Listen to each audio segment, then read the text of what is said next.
2013, we said off air, you reckon that's when you felt like you were peaking, or? Well, I mean, it's not even a debate. Like 2013 was my best year. Okay. It was crazy because I only competed twice, and then in round 2 in finals, everyone gets a continental record again, but I get world record, and I'm like, sucks to suck. Yeah.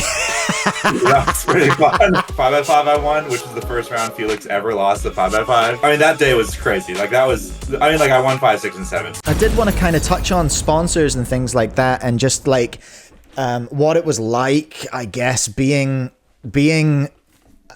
pro back in 2013. We said off air, you reckon that was your peak era. That was when you felt like you were hitting it, right? That's when you felt like you were peaking, or? Well, I mean, it's not even a debate. Like 2013 was my best year. Okay. It was crazy because I only competed twice, but like it was Worlds and the weekend after, and like Worlds, I mean, I smacked everybody. Like it was crazy. Like 6x6, I won. Like everyone knew I was gonna win 6, and I won 6. But then 7, like everyone thought they were good at 7, and I was like, no, I'm actually the best at 7. And like, you can look at the results from that comp, and like everyone gets like a national record or a continental record in round 1. And I win by a little bit. And then in round 2 in finals, everyone gets a continental record again, but I get world record. And I'm like, sucks to suck. Yeah. That was pretty fun. And like I also won 5x5 I won, which is the first round Feliks ever lost the 5x5.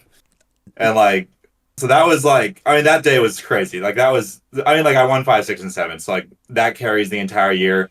And then 6x6 was the only cube I actually like. The times were good at Worlds. I missed my world record by like a second, but like I was a lot faster than that. But I was like 6, I was just so far ahead. And then the next weekend I went to a comp and got the crazy 140 single, 151 average. Like when I got that 151 average, the average was faster than the second place single. And like, dang. Yeah, so like that comp, those 2 weekends back to back were just like, that's all I did for the whole year. But like, especially back then, people didn't compete as much, but just like so clearly, like that's the best year. Like 4 world records, 3 world records, 3 world titles, like, and I'm ranked 1 in 6 and 7 and ranked 2 and 5 by landslides, like for the whole year. So and then 2014 and 15 were very, very good years as well, but like nothing like 2013 is just like, you picture like your perfect competition in your head and it never actually happens. Except like in 2013 it kind of did. Yeah.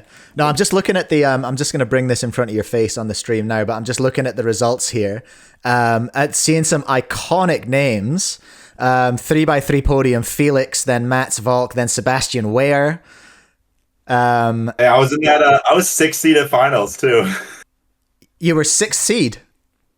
Yeah, I got 9.2 PR in semifinals. I was 6th place going into finals. God, which is crazy. Look at these averages. 8.1 was the winning average from Feliks. That's crazy. And then 5x5. 5x5. Winning average was low. Yeah, it's wild. Kevin, then Feliks, then Jung Ho Jung in 5x5 from Korea. Then we've got a lot of Koreans on the big cubes in 2013, because 6x6, I'm seeing you're first, obviously.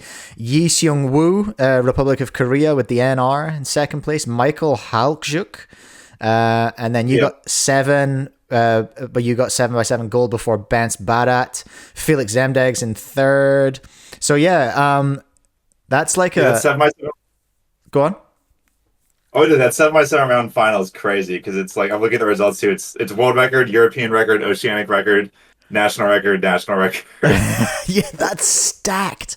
That is absolutely stacked with records. I'm not sure if I'm able to fit that all on screen, but yeah, look at these results here for 7x7.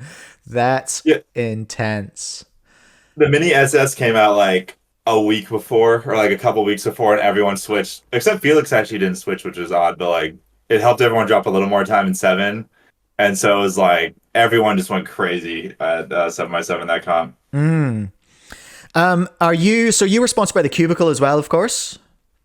Yeah, so Cubicle and I signed in I think right after 2014 Nets. Yeah, we started right after 2014 Nets until the end of 2021. I forget. Yeah, okay. The sponsorships I didn't drop off until a little after because like your popularity, like when you get good, it takes a while to your popularity to follow. Your popularity is like shifted like 2 years behind your skill. Mm, And so like I stopped being good, but like it takes people a while to forget about you. And your sponsorship appeal is based on your popularity, really. yeah. And so like I kept the sponsorships for a couple years until these started. I think the end of 2021 they both expired, and that was it. Yeah, okay, cool. Well, but yeah, I mean, you're exactly right because like Yujin still had some cubes to shift and they all had your little face on them. So that wasn't going to go away anytime soon. Yeah, they were like, they were like, can we still? We have a bunch of boxes still. I was like, yeah, you could just don't print anymore, but like you can still. I don't. It's fine. You can print the rest of them. So you don't have to answer this, or you can answer it as mysteriously as you like. The Yujin deal with your face on all the boxes, that must have been worth a couple of bucks, eh? That was a good deal for you? Yeah, it was good. I remember I mean, they were paying me like 15K a year. I was huge Let's numbers. go. That's This is like great. this is like what year is this? This is 2017, 18, Incredible. 2018. Wait, what year is Asian Champs? I got it Asian Champs. I mean, honestly, that's like not that much. It was like I like took a pay cut for that for sure. I think it was a little less the first year. I think the first year was only 10. That's I still forget, but like it's big numbers for I don't think anyone well I don't know because I don't know the ins and outs of everyone's deals or whatever like that.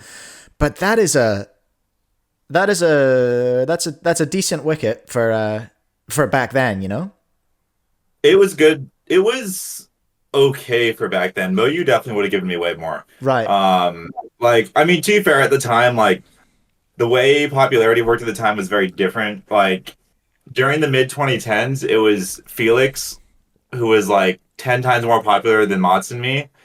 And then me and Mots were like 10 times more popular than like whoever was fourth. It was like just the three of us. It was like so like it just like this is like not how it works anymore. But like I mean like the buyers were pretty like the buyers didn't have a lot of internet presence. Like they didn't put like because I randomly had my YouTube channel go like super viral as well, which Mm. like boosted me a huge amounts. Like it was kind of interesting to where like especially after like Vegas Worlds in 13, like it was us three and then a gap, and that kind of like us three like kind of carried on for the next few years. And so like at the time, Felix and Mott's had just picked up their like their manufacturer sponsorships, and then I went to Asian Champs 2018 to shop around, and that's when I was talking to Moyu and Chi, and not again because they only had a 3x3, and that didn't make any sense. Yeah, yeah. You were 10 years too And early like, for that deal. yeah, that's for sure. Well, I still would Well, still don't have a 6 or 7 yeah, now. maybe 15 years too early because we haven't even got Yeah. one yet. And so yeah, I ended up signing with Yushin because I like their cubes. Like it was specifically like I took less like Moyu. I didn't like get final numbers from Moyu, but I told Moyu like was clearly gonna offer me a lot more. Yeah, But right. like I didn't, like I told myself I wasn't gonna like make decisions based on money. And so like I think if I had really gone for it, I could have made like 25 or 30 a year at that point, which I think for the time was very, very good. Mm. Which yeah, very like that like it just like I want to make sure like people know like I always like encourage like the cubers now to like get your money. Like you spend like so much time, so much effort working on this like your whole life. Like now that you've done like never do not cube for money. That's crazy. Like there's not that much like that's like a ridiculous idea. But like now that you've already done the work, make sure you get paid, like know how much you're worth and stuff. And so like Yeah. there is like a decent amount of money out there if you're like the super, super top guys. But um yeah, it quickly falls off because it's like all based on popularity. Yeah.